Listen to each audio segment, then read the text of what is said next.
ایران اور امریکہ کے درمیان ممکنہ معاہدہ ہو جاتا ہے تو آپ کیا سمجھتے ہیں کہ پاکستان کے لیے کیا بڑی اپرچونٹیز ہو سکتی ہیں؟ یہ تو بڑا ہمارا جو ہے وہ سفارتی لحاظ پر بڑی کامیابی ہے پاکستان کی موجودہ سیاسی اینڈ ملٹری قیادت کی، لیکن آپ کیا سمجھتے ہیں کہ معاشی لحاظ سے ہمارے لیے کیا اپرچونٹیز ہیں، کیا مواقع ہیں اگر ہم بالخصوص اپنے ریجن میں ہی دیکھتے ہیں؟ دیکھیں، ایران جو ہے اور پاکستان ان کا ایک بڑا اچھا ایک اب تعلق بن چکا ہے اور اس کا دونوں ممالک کو فائدہ ہونا چاہیے۔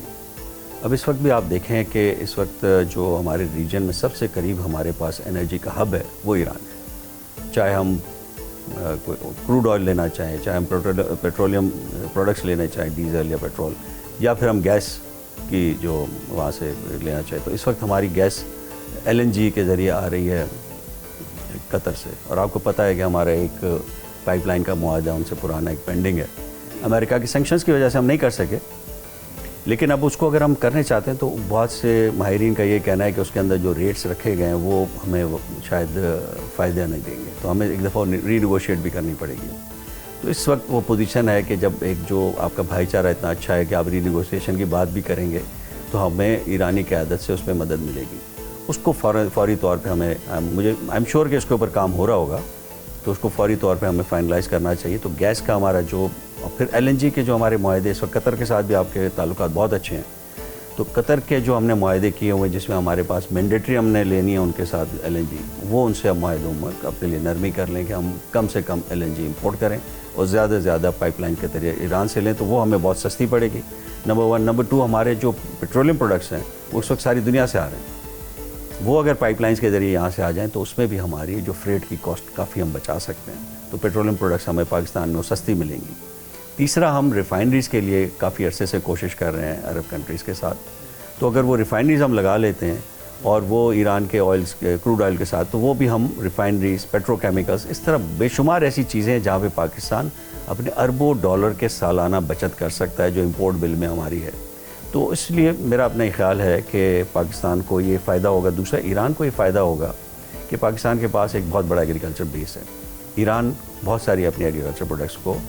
فوڈ پروڈکٹس کو امپورٹ کرتا ہے، فار ایگزامپل پاکستان سے بھی چاول جاتا ہے، تو اس وقت بھی جو بارڈر کے اوپر بارٹر کر لیں، اسمگلنگ کر لیں، جو بھی آنا جانا ہے وہ کسی حد تک ہمارے یہاں سے چاول اور یہ اجناس جاتی ہیں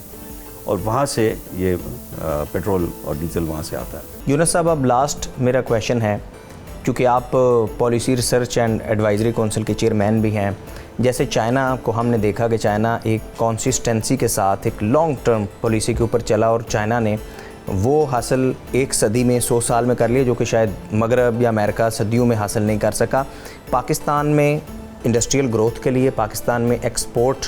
بڑھانے کے لیے، پاکستان میں عوام کی پرچیزنگ پاور بڑھانے کے لیے اور امپلائمنٹ جنریٹ کرنے کے لیے کون سے ایسے سٹیپ ہیں 1 لائن میں آپ کیا بتائیں گے کہ یہ آج ہم کرتے ہیں تو اس کے نتائج ہمیں جو ہے وہ اتنی دیر میں آنا شروع ہو جائیں گے، اور یہ ہم نے کرنا ہے اگر ہم نے اپنی اکانومی کو یا خود مختار ہونا ہے یا IMF سے جان چھڑانی ہے؟ دیکھیں، میں آپ سے یہ کہوں گا کہ آپ کا سب سے بڑا مسئلہ ہے کہ آپ کی اپنی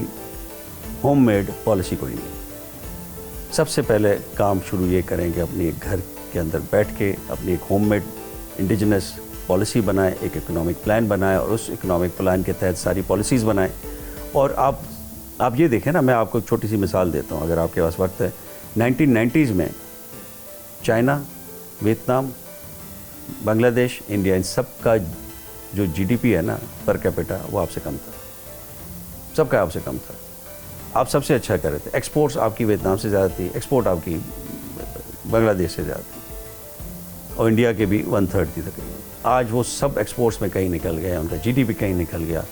کیا ہوا آپ کے ساتھ ان 30 سالوں میں؟ 30 سالوں میں آپ چلے گئے یہ ڈونرز کے چکروں میں کہ جی آپ کو بڑے ریفارمس ہیں، آپ تو بڑا خراب آپ کا ملک چل رہا ہے، اور جو ہم سب سے آگے تھے ہم سب سے پیچھے ہوئے۔ تو یہ صرف آپ دیکھیں کہ یہ اندھا دھند جو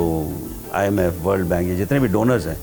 ان کے پیچھے، ان کی پالیسی کے پیچھے نہ چلیں، اپنی پالیسیز بنائیں۔ یہ واشنگٹن کی پالیسیاں آپ کے پاس لے کے آتے ہیں، واشنگٹن کے حالات میں اور آپ کے حالات میں بہت فرق ہے۔ اب تو واشنگٹن بھی نہیں مانتا ان پالیسی کو، وہاں پہ بھی پروٹیکشنزم ہے، وہاں پہ بھی ٹرمپ صاحب کا ٹیرف چل رہا ہے۔ لیکن یہاں پر تو جیسے یونس صاحب 10 سیاسی جماعتیں ہیں، 10 ڈائریکشنز ہیں،